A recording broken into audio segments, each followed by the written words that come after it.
Hi everyone, welcome to Ramana BB reviews. Bigg Boss latest updates మరియు voting results కోసం ఇప్పుడే మా ఛానల్ని సబ్స్క్రైబ్ చేయండి. బిగ్ బాస్ తెలుగు 6వ వారం వైల్డ్ కార్డ్స్ రావడంతో నామినేషన్స్ ఎంతో రచ్చగా ఉంటాయని అందరూ ఎక్స్పెక్ట్ చేశారు. కానీ నామినేషన్స్ అయితే చాలా చప్పగా జరిగాయని చెప్పవచ్చు. వైల్డ్ కార్డ్స్ కంటెస్టెంట్స్ అందరూ కూడా యష్మి, విష్ణుప్రియ, సీత వీరి ముగ్గురినే టార్గెట్ చేసి నామినేట్ చేశారు.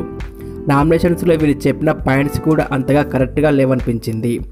ఇక ఈ నామినేషన్స్లో తేజ, రోహిణి, గౌతమ్ వీరి నామినేషన్స్ మాత్రమే బాగున్నాయి. ఇక ఒక అన్అఫిషియల్ సర్వే పోల్స్ ఓటింగ్లో ఎర్లీ ట్రెండ్స్ చూస్తే కనుక గంగవ్వ 29% ఓటింగ్తో నెంబర్ 1లో ఉండగా గంగవ్వ నామినేషన్స్లో చెప్పిన పాయింట్స్ కూడా అంతగా ఎఫెక్ట్ లేకపోవడం వల్ల నామినేషన్స్లోకి అయితే వచ్చింది. ఇక సెకండ్ పొజిషన్లో విష్ణుప్రియ ఉంది 20% ఓటింగ్తో. థర్డ్ పొజిషన్లో పృథ్వీరాజ్ అయితే ఉన్నాడు. పృథ్వీకి సాలిడ్ ఓటింగ్ అయితే పడుతుంది, 16% ఓటింగ్ పడుతుంది. నెక్స్ట్ ఫోర్త్ పొజిషన్లో మహబూబ్ 14% ఓటింగ్తో ఉన్నాడు.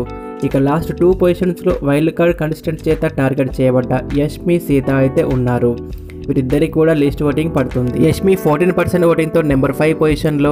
ఇక లాస్ట్లో సీత అయితే కేవలం 8% ఓటింగ్తో మాత్రమే ఉంది.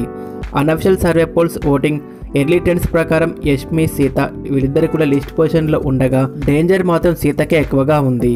మీ ఫేవరెట్ కంటెస్టెంట్ ఎవరో కామెంట్ చేయండి. ఈ వారం మీరు ఎవరికి ఓటు వేస్తారో కామెంట్ చేసి, ఈ వీడియో నచ్చితే లైక్ చేసి మరెన్నో బిగ్ బాస్ వీడియోస్ కోసం మా ఛానల్ని సబ్స్క్రైబ్ చేయండి. Thanks for watching.